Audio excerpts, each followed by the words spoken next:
Construcciones ecológicas, camuflados. La arquitectura camuflada, ya sea bajo tierra o cubierta de vegetación, tiene una ventaja innegable. Forma una unidad con la naturaleza. Integrados perfectamente en el paisaje, estos edificios adquieren todo su esplendor cuando se les ve desde el cielo. En su búsqueda de los entornos ecológicos más bellos de la Tierra y bajo el signo del desarrollo sostenible y el confort, Construcciones Ecológicas va a recorrer el mundo para conocer a los constructores del futuro.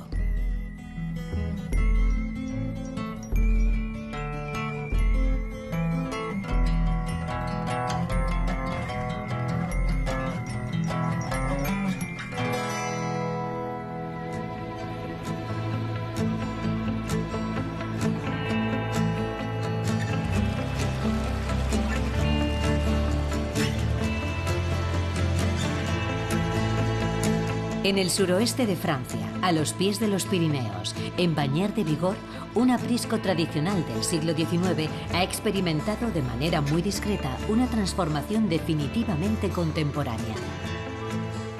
No estamos aquí para marcar el territorio ni para exhibirnos. Esta no es una arquitectura burguesa, sino más bien una construcción contenida, discreta. Digamos que es una obra bastante futurista. Podemos buscar en 100 kilómetros a la redonda y no hay un diseño como este. La idea inicial no era hacer una hazaña arquitectónica, sino crear un espacio luminoso, confortable y silencioso. Enterrada bajo 500 metros cúbicos de tierra, esta construcción de acero y cristal de 80 metros cuadrados ha sabido fundirse en el entorno en el que se encuentra. A mí personalmente me ha parecido muy bien. Es algo pintoresco en el valle, es una innovación. Está totalmente escondido en la naturaleza. Solo se ve la fachada y además tiene encanto, no molesta a nadie. Es bonito. A mí me gustaría que cuando se construye un edificio o una casa, que se camufle en el paisaje, que no se vea como una verruga. Y este está muy bien integrado, no se ve.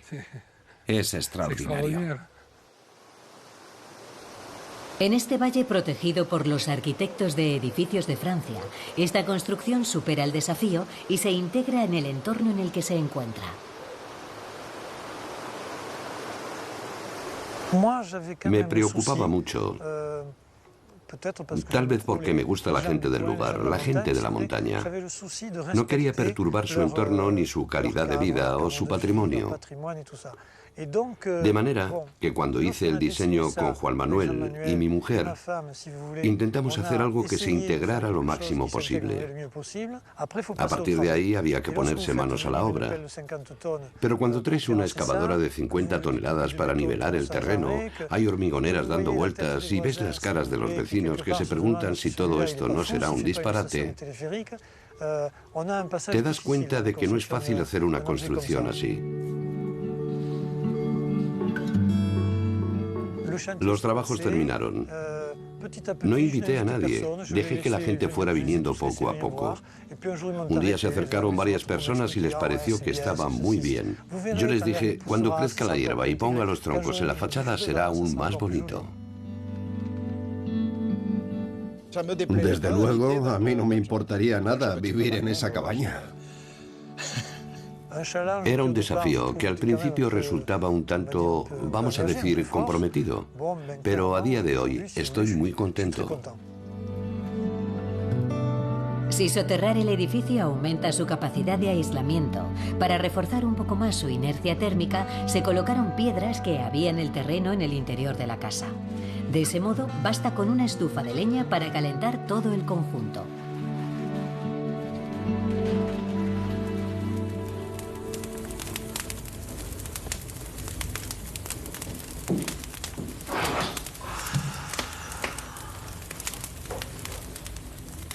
La arquitectura siempre tiene en cuenta todo lo que se ha hecho antes. No se inventa nada. Simplemente se retoman elementos y se utilizan. Es una nueva forma de construir, con otra economía. Sin duda, esta construcción es muy representativa de una nueva forma de vida. Lo interesante de estos graneros es que nos protegen de la naturaleza, del mal tiempo. Simplemente aplicamos el sentido común en la arquitectura de este hábitat pirenaico. La idea era intentar proyectarse en la naturaleza y, por supuesto, aprovechar las vistas y el sol, es decir, que estuviera inmerso en el paisaje.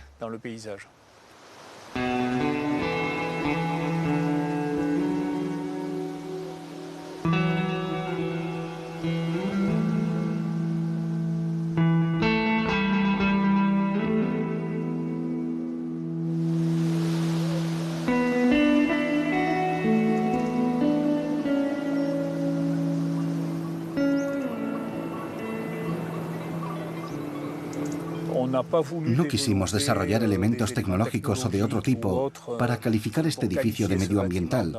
No era nuestro objetivo. Se trataba más bien de hacer una arquitectura bioclimática integrada en el entorno. Hemos excavado en el terreno para implantar este edificio, que queda como adosado, un poco como se construía en las laderas de los Pirineos. O, por ejemplo, los cobertizos para proteger a los animales, que a menudo son pequeños edículos.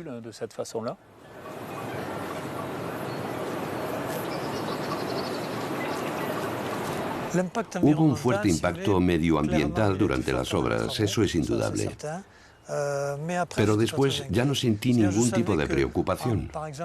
Yo sabía que la tierra que se extrajo para hacer los cimientos y la que estaba alrededor del edificio la pondría encima de la casa, con lo que recuperaría el terreno inicial. Y luego la leña que iba a cortar al bosque y que me serviría para calentarme durante el invierno también se integraría en la fachada. Así que excavamos en el terreno y obtuvimos los materiales in situ, y eso es muy interesante. Recuperamos todas las piedras de la excavación y las utilizamos como revestimiento.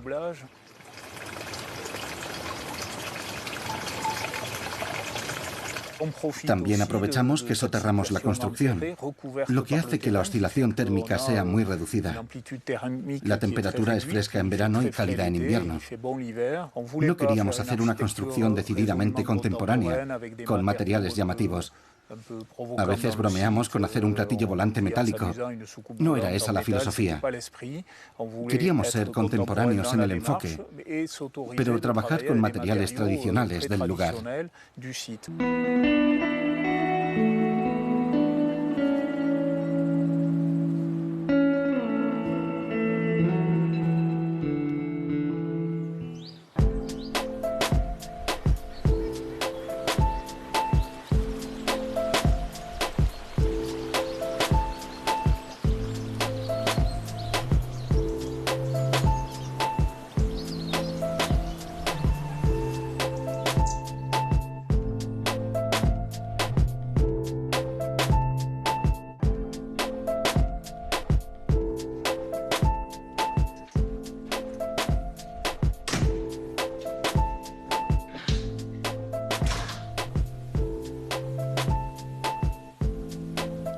Hay una media de 3,5 metros de tierra encima. La idea de enterrar el inmueble y poner la máxima cantidad posible de tierra sobre él no surgió por casualidad. Esa es una forma de ahorrar energía, ya que al cubrirlo de tierra el edificio queda aislado. Aquí, la temperatura raras veces baja de 10 grados. Yo me caliento solo con madera de mi bosque. El 80% de la energía que uso para calentarme procede de la leña. Orientado totalmente al sur, el edificio aprovecha al máximo la luz del sol. Para reforzar el aislamiento, instalaron parqué macizo en el suelo y grandes ventanales con protección térmica para evitar cualquier pérdida de calor. La hierba que se ve desde aquí crece a partir de semillas de las flores de heno. Es lo que queda en el fondo de los graneros cuando los granjeros dejan de alimentar a los animales al final del invierno. Es una especie de polvo que forman las semillas. Al volver a sembrarlas tengo la sensación de restituir la vegetación que había aquí antes de comenzar las obras.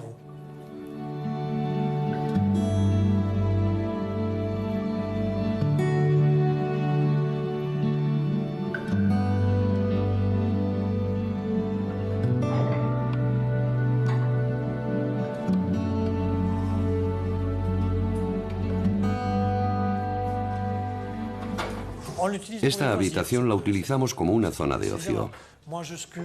Yo esculpo en mi tiempo libre, me encanta. Mi mujer hace mosaicos. Si lo acompañamos con un buen disco de música clásica o de jazz, somos los reyes del mundo. Al ver esto, podemos decir que somos unos privilegiados, es cierto.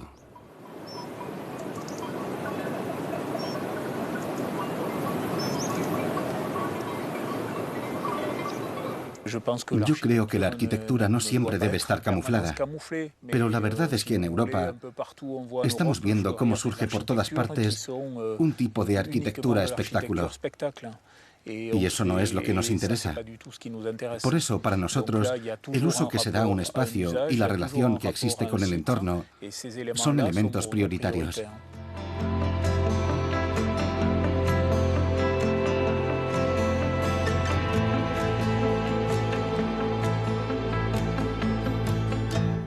Estoy contento porque un recolector de setas que vive abajo y que tiene 80 y tantos años ha venido a decirme: lo que ha hecho aquí está muy bien.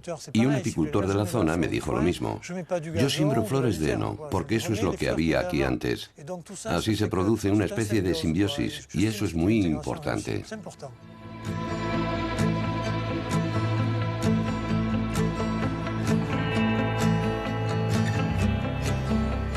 Nuestros antepasados vivían en cuevas y debajo de rocas. Era así, en aquellos tiempos era así.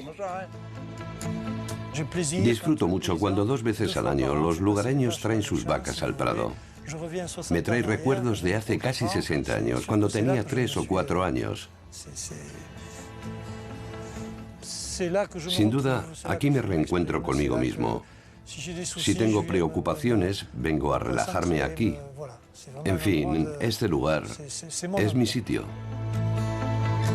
Desde los primeros esbozos hasta los últimos retoques, han sido necesarios más de 2 años para completar este granero ecológico de líneas depuradas, decididamente austero en su planteamiento y ejemplar a la hora de integrarse en este paisaje rural. Unos kilómetros más al norte, sin abandonar la región de Mediodía Pirineos y siguiendo el mismo criterio, construyeron una casa familiar que pretende ser lo más discreta posible y respetar al máximo el medio ambiente.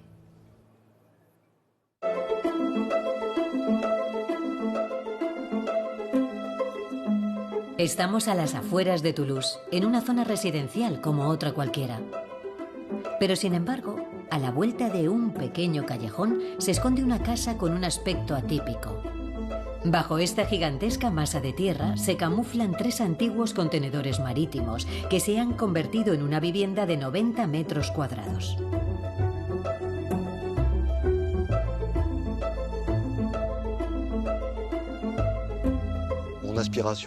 Mi propósito era tener una casa que fuera lo más discreta posible.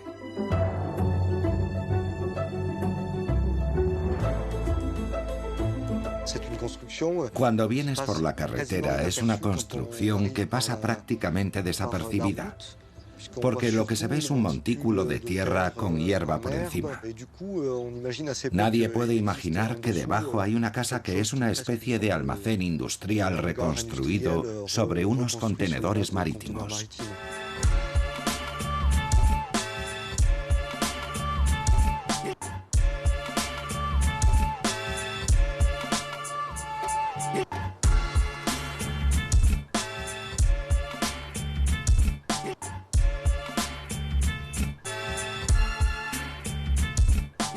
La idea del soterramiento y de utilizar contenedores era un viejo proyecto que yo tenía, pero que al final había ido postergando por falta de clientes. Pero cuando conocí al señor Renault, se presentó la oportunidad de recuperarlo.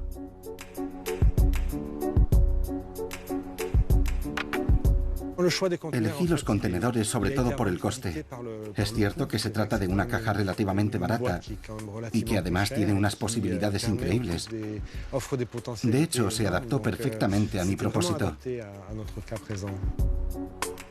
Evidentemente había que adaptarlos para que pudieran ser habitables.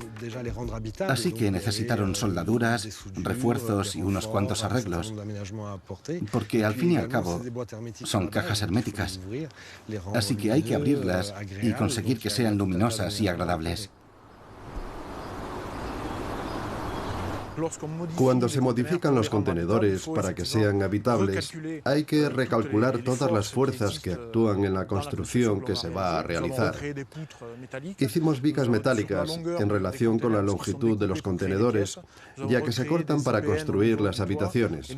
Pusimos pilares cada 3 metros más o menos para reforzar la estructura porque no había paredes.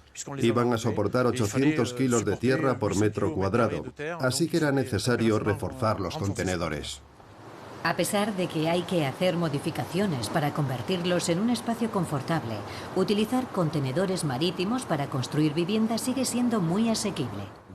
En total, esta casa podríamos decir que ha costado 150.000 euros.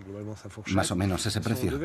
Si la comparamos con una construcción tradicional, con una casa de ladrillos, esta ha costado entre un 20 y un 30% más barata y con un equipamiento equivalente.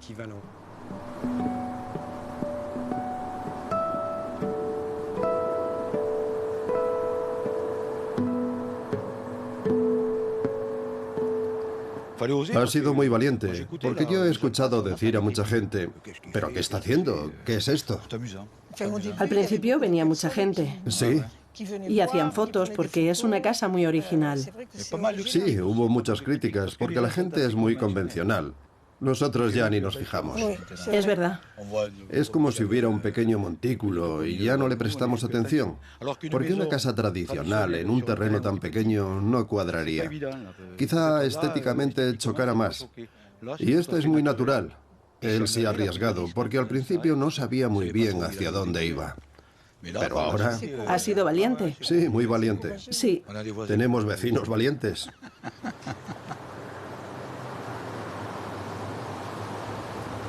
Cuando construyes en un terreno tan pequeño, hay que tener en cuenta el paisaje, evitar la sensación de estar encerrado.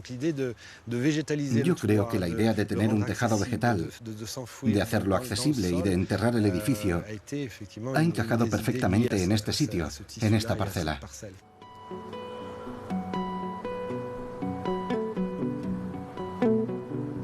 Para llevar a cabo su proyecto, Olivier contó con la ayuda de un gran número de personas. Durante las obras, muchos amigos, familiares y a veces algunos curiosos se ofrecían a echar una mano. Así que participaron en algunos trabajos. Esta casa se construyó gracias al esfuerzo de mucha gente.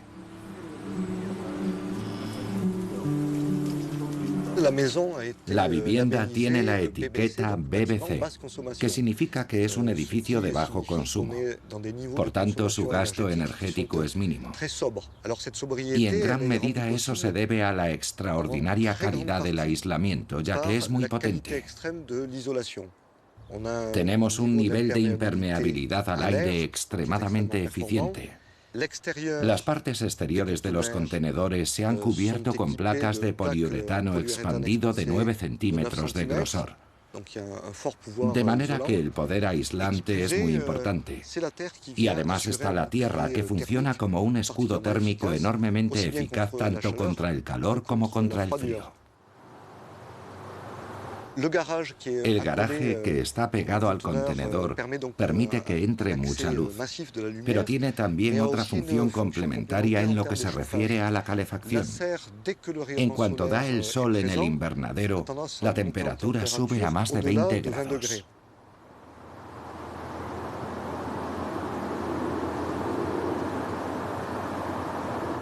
La casa y el invernadero, que tiene grandes cristaleras, están orientados totalmente al sur.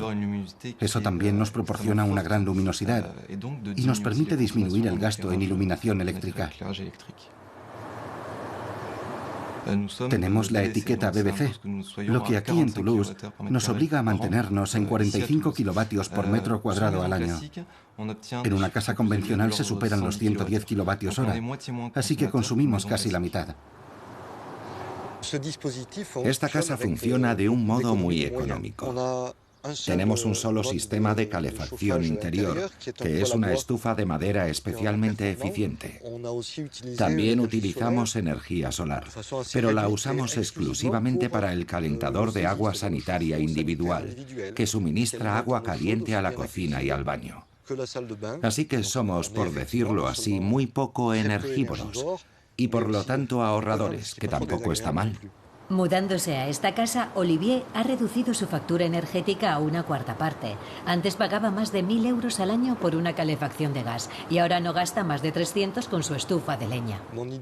Desde un punto de vista material, mi mayor deseo es pasar por este planeta de la forma más discreta posible. Mi intención es vivir sin dejar huellas indeseables en el medio ambiente, en el paisaje. No contribuir a la contaminación de la atmósfera con detritus que nos sobrevivirán muchos años, decenas de años o incluso más, ya que en Francia funcionamos principalmente con electricidad nuclear.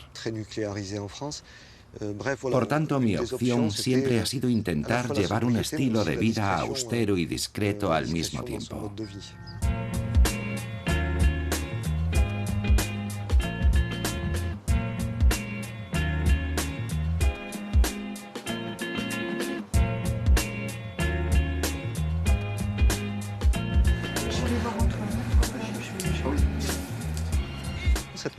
Esta casa fue construida para un adulto y un niño. Mi objetivo era restringir lo máximo posible las habitaciones destinadas a los dormitorios, para que de ese modo pudiéramos tener un espacio bastante amplio en una sola planta, que nos permitiera circular de una forma cómoda y fluida, no solo físicamente, también visualmente.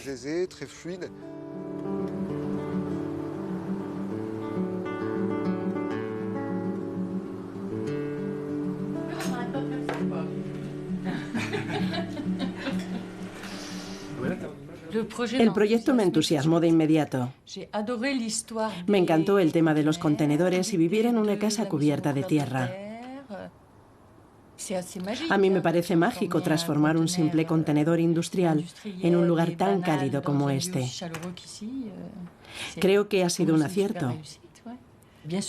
Por supuesto es la casa de Olivier, pero debo decir que también nos gusta formar parte de ella. Sostenible en su construcción, en su funcionamiento y en la gestión de su gasto energético, la casa de Olivier es también sostenible en el tiempo. Después de haber surcado los mares, estos contenedores tienen una vida útil casi infinita.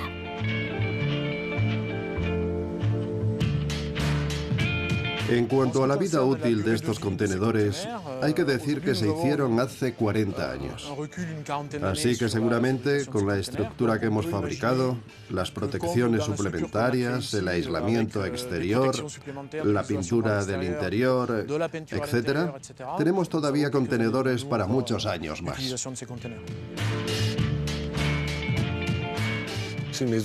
Es una casa experimental que adopta soluciones que ya han sido probadas antes, pero aquí se combinan de una forma un tanto experimental.